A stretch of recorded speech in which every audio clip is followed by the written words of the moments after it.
اعلی حضرت مفتی اعظم حجت الاسلام بریلی تجھے سلام۔ السلام علیکم ورحمۃ اللہ تعالی وبرکاتہ۔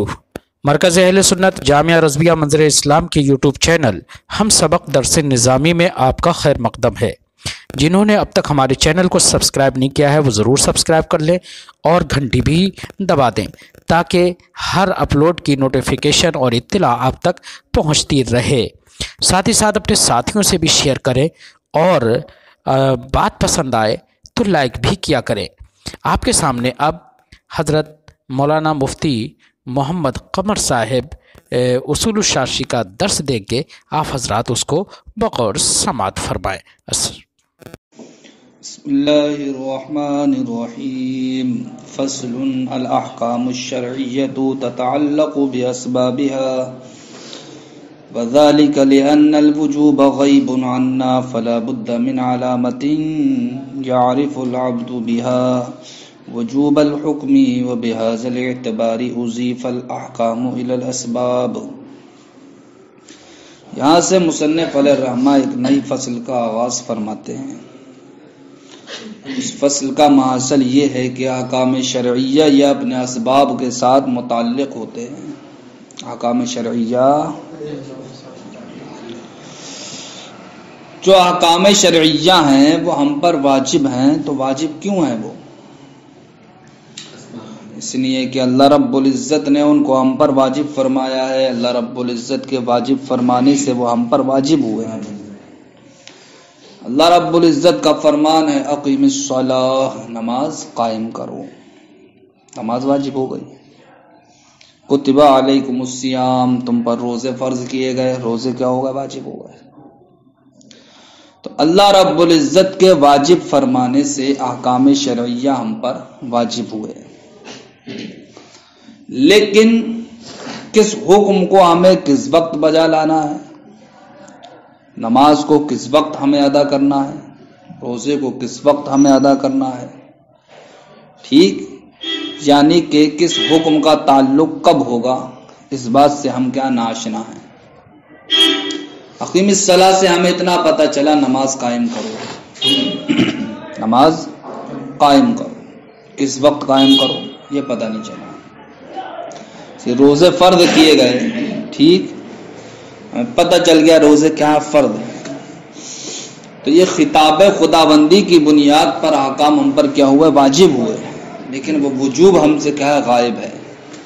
وجوب ہم سے غائب ہے کہ ہمیں ایسی کون سی چیز ہے جو ہمیں اس بات سے آگاہ کرے کہ نماز فلاں وقت ادا کرنا ہے اور روزہ فلاں وقت ہم کو ادا کرنا ہے، تو یہ وجوب ہم سے کیا ہے؟ غائب ہے۔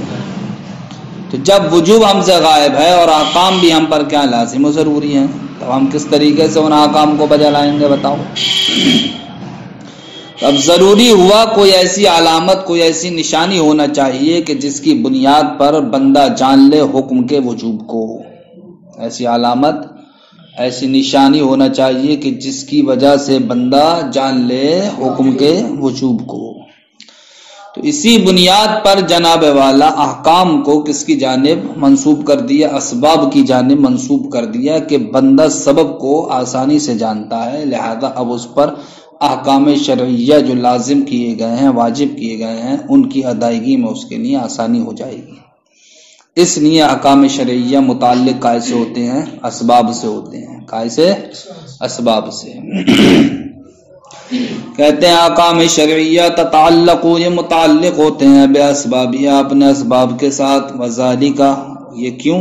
اس لیے کہ وجوب غیب عنا، ہم سے کیا ہے؟ غائب ہے، کیونکہ احکام جو ہم پر واجب ہوتے ہیں خطاب خداوندی کی بنیاد پر، لیکن کس حکم کا وجوب ہم سے کب متعلق ہے اس سے کیا ہے؟ ہم ناشنا ہیں۔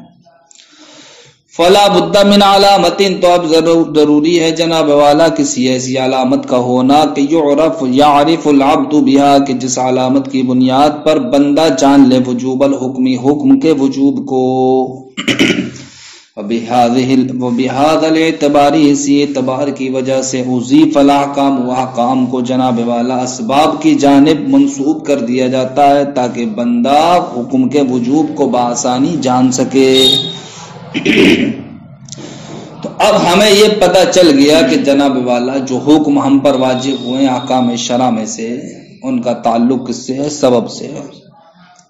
لہذا نماز بھی ہم پر کیا ہے؟ واجب و ضروری ہے یا نہیں؟ تو نماز کا سبب کیا ہے؟ تو فرماتے ہیں نماز کے وجوب کا سبب ہے وقت۔ نماز کے وجوب کا سبب کیا ہے؟ وقت۔ اب وقت نماز کے وجوب کا سبب کیوں ہے؟ اس پر مصنف علیہ الرحمٰن نے 3 دلیلیں پیش فرمائی ہیں۔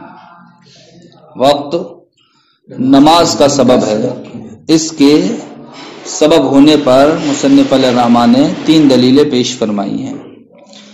پہلی دلیل یہ ہے کہ خطاب نماز کو ادا کرنے کا جو اللہ رب العزت کا خطاب ہے، فرمان ہے، وہ وقت کے داخل ہونے سے پہلے متوجہ نہیں ہوتا ہے۔ وقت کے داخل ہونے سے پہلے متوجہ نہیں ہوتا ہے، وہ تو وقت کے داخل ہونے کے بعد ہی متوجہ ہوتا ہے۔ اس سے پہلے آپ 2 باتیں ذہن میں رکھیں، ایک ہوتا ہے نفس وجوب اور ایک ہوتا ہے وجوب ادا۔ ایک کیا ہے؟ وجوب ادا۔ زکوٰۃ کے واجب ہونے کے لیے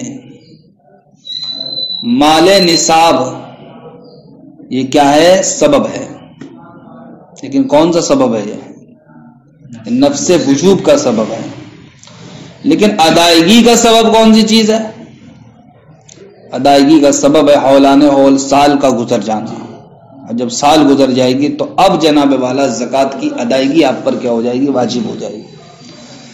تو نفس وجوب یہ جناب والا کیسے ثابت ہوا زکوٰۃ میں؟ مال نصاب کے مالک ہونے کی بنیاد پر، مال نصاب کے لیکن اسی زکوٰۃ کی ادائیگی جو واجب ہو رہی ہے وہ مال نصاب کی بنیاد پر نہیں ہے، بلکہ وہ حولان حول کی بنیاد پر ہے۔ تو اس سے مجھے بتانا یہ ہے کہ ایک ہوتا ہے نفس وجوب، ایک ہوتا ہے وجوب ادا۔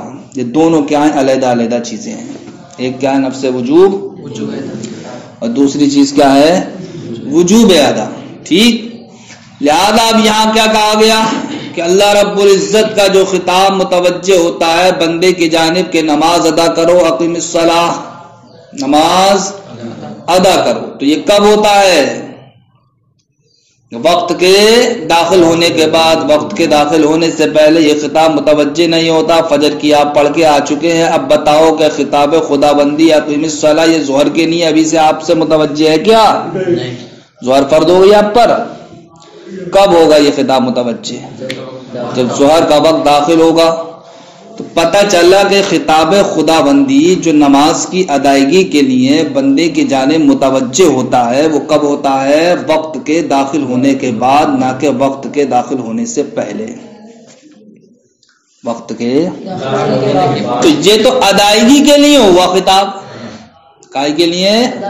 وجوب کی ادائیگی کے لیے۔ لیکن سوال یہ ہے کہ نفس وجوب نماز کا کس سے ثابت ہوگا؟ تو نفس وجوب جناب والا وہ وقت کے داخل ہونے سے۔ کیسے؟ یعنی کہ ظہر کا وقت جیسے ہی داخل ہوا تو یہ وقت کیا بن گیا؟ سبب بن گیا آپ کے لیے کائے کا؟ نماز ظہر کے واجب ہونے کا۔ نماز ظہر کے واجب ہونے کا رہا اس نماز ظہر کی ادائیگی کا سبب، تو وہ اللہ رب العزت کا خطاب ہے۔ تو اس سے ہم کو پتہ چل گیا کہ وقت یہ نماز کے وجوب کا سبب ہے۔ وقت نماز کے وجوب کا سبب ہے۔ پہلی دلیل ہو گئی ہے۔ فرماتے ہیں فسبب وجوب الصلاۃ، تو نماز کے وجوب کا سبب الوقت، وقت ہے، بدلیل، اس دلیل کے ذریعے ان الخطاب باداء الصلاۃ، کے خطاب ادائے صلاۃ کا لا يتوجہ، یہ متوجہ نہیں ہوتا ہے قبل دخول الوقت، وقت کے داخل ہونے سے پہلے، وانما يتوجہ بعد دخول الوقت، جزئی نیز یہ تو وقت کے داخل ہونے کے بعد متوجہ ہوتا ہے۔ تو اس کا مطلب یہ ہوا کہ ادائے صلاۃ کا جو خطاب وقت کے داخل ہونے کے بعد متوجہ ہو رہا ہے تو وقت ہی کیا ہے؟ یہ نماز کے وجوب کا سبب ہے۔ وقت ہی اگر وقت نماز کے وجوب کا سبب نہیں ہوتا تو خطاب خداوندی وقت کے داخل ہونے کے بعد کیوں متوجہ ہوتا؟ والخطاب مثبت لوجوب الادا، یہاں سے ایک بات بتا رہے ہیں کہ آپ یہ کیسے کہہ سکتے ہیں کہ وقت نماز کے وجوب کا سبب ہے، وقت، حالانکہ خطاب بھی جناب والا یہ ادائیگی نماز کے لیے کیا ہے؟ سبب ہے۔ تو خطاب بھی یہ سبب بننا ہے، وقت بھی سبب بننا ہے، تو ان دونوں میں کوئی فرق ہے یا نہیں ہے؟ تو وہی فرق اس بات سے بنے گا جو میں نے آپ کے سامنے پہلے پیش کی کہ ایک ہوتا ہے نفس وجوب اور ایک ہوتا ہے وجوب ادا۔ خطاب جو سبب ہے وہ وجوب ادا کے لیے ہے اور وقت جو سبب ہے وہ نفس وجوب کے لیے ہے، اسی کو فرق ظاہر کرنے کے لیے بتاتے ہیں والخطاب مثبت، اور خطاب ثابت کرنے والا ہے لوجوب الادا، وجوب ادا کو، نفس وجوب کو نہیں بلکہ وجوب ادا کو، ومعرف للعبد، اور بندے کو پہچان کرانے والا ہے سبب الوجوب، وجوب کے سبب کی، قبلہ، اس سے پہلے، جو کیا ہے اس سے پہلے ہے، یعنی کہ وقت یہ نفس وجوب کا سبب ہے، وقت نفس وجوب کا سبب ہے اور خطاب یہ اس ادائیگی کا کیا ہے؟ سبب ہے، خطاب اس ادائیگی کا سبب ہے۔ تو خطاب جناب والا یہ وجوب ادا کو ثابت کرنے کے لیے ہوا اور بندے کو پہچان کرانے کے لیے ہوا کہ اس بات کی، وجوب کے سبب کی، جو کہ کیا ہے اس خطاب سے پہلے ہے، وہ کیا ہے؟ وہ وقت ہے۔ وہذا کقولنا، تو یہ جناب والا خطاب کا درجہ اس طریقے سے ہوا کہ جس طریقے سے کہا جاتا ہے اد ثمن المبی، کہ تو مبی کی قیمت کو ادا کر، وعد نفقۃ المنقوحہ، اور منقوحہ کے نفقے کو کیا کر؟ ادا کر۔ تو خطاب کا درجہ جناب والا اسی طرح ہے جس طریقے سے کہا جاتا ہے اد ثمن المبیہ اور جس طریقے کہا جاتا ہے اد نفقۃ المنقوحہ۔ تو یہ جو خطاب ہے اد ثمن المبیہ، کیا اس کی بنیاد پر انسان پر قیمت دینا واجب ہوتا ہے یا جناب والا عقد بیع کی بنیاد پر ہی اس پر قیمت کا دینا واجب ہوتا ہے؟ ارے جب کسی دو کے درمیان کسی چیز کو لے کر خرید و فروخت ہوئی تو اس عقد بیع کی بنیاد پر ہی خریدنے والے پر قیمت کا دینا واجب ہو جاتا ہے، قیمت کا دینا۔ تو اس قیمت کا نفس وجوب جناب والا عقد بیع سے ہی ہو جاتا ہے۔ جب نفس وجوب عقد بیع سے ہی ہو گیا تو پھر اد ثمن المبیہ کا کیا مطلب رہ گیا؟ تو اد ثمن المبیہ کا مطلب ہوتا ہے کہ اب اس وجوب کی ادائیگی اد ثمن المبیہ سے ثابت ہوگی، اس وجوب کی ادائیگی۔ اسی طریقے سے جناب والا نکاح کرنے کی بنیاد پر ہی عورت کا نفقہ شوہر پر واجب ہو جاتا ہے، تو نفس وجوب نفقے کا ثابت کیسے ہوا؟ نفس نکاح سے ہی، ٹھیک۔ لیکن اد نفقۃ المنقوحہ کا درجہ کیا ہوا؟ اس کا مطلب کیا ہوا؟ اس کا مطلب یہ ہوا کہ جس کا نفس وجوب نکاح سے ثابت ہو چکا ہے اب اسی کی ادائیگی اد نفقۃ المنقوحہ سے ثابت ہوگی۔ تو دیکھیے یہاں جو خطاب ہے اد ثمن المبیہ اد نفقۃ المنقوحہ، اس خطاب کی بنیاد پر نفس وجوب کا ثبوت نہیں ہو رہا ہے بلکہ وجوب کی ادائیگی ثابت ہو رہی ہے۔ ٹھیک اسی طریقے سے جو اللہ رب العزت کا خطاب ہے نماز کے تعلق سے، اس خطاب سے وجوب کی ادائیگی کا ثبوت ہوتا ہے نہ کہ نفس وجوب کا۔ رہا نفس وجوب تو وہ تو وقت سے ثابت ہوتا ہے، سمجھ گئے؟ وہذا کقولنا، اور یہ ایسے ہی ہے جیسا کہ ہمارا کہنا۔ کون سی چیز؟ یعنی کہ خطاب اللہ رب العزت کا اد ثمن المبیہ وعد نفقۃ المنقوحہ ولا موجود یعرفہ للعبد ہاہنا، اور یہاں پر کوئی ایسی چیز موجود نہیں ہے کہ جو بندے کو پہچان کروائے الا دخول الوقت، مگر جناب والا وقت کا دخول ہی ہے جو بندے کو پہچان کرا سکتی ہے اس بات کی کہ صاحب اب آپ پر نماز کیا ہو چکی؟ واجب ہو چکی۔ فتبینہ، تو ظاہر ہو گیا کہ ان الوجوب یثبت بدخول الوقت، کہ وجوب ثابت ہوگا وقت کے داخل ہونے سے ہی، نہ کہ جناب والا خطاب خداوندی سے۔ خطاب خداوندی سے تو اس کی ادائیگی کیا ہوتی ہے؟ واجب ہوتی ہے۔ ایک دلیل ہوئی اب آپ کی مکمل۔ وَلِأَنَّ الْوُجُوبَ ثَابِتٌ عَلَى مَنْ لَا يَتَنَاوَلُهُ الْخِطَابُ كَالنَّائِمِ وَالْمُغْمَى عَلَيْهِ وَلَا وُجُوبَ قَبْلَ الْوَقْتِ فَكَانَ ثَابِتًا بِدُخُولِ الْوَقْتِ۔ فرماتے ہیں جناب والا کہ وجوب اس انسان پر بھی ثابت ہے نماز کا جس کو خطاب شامل نہیں ہوتا ہے، جس کو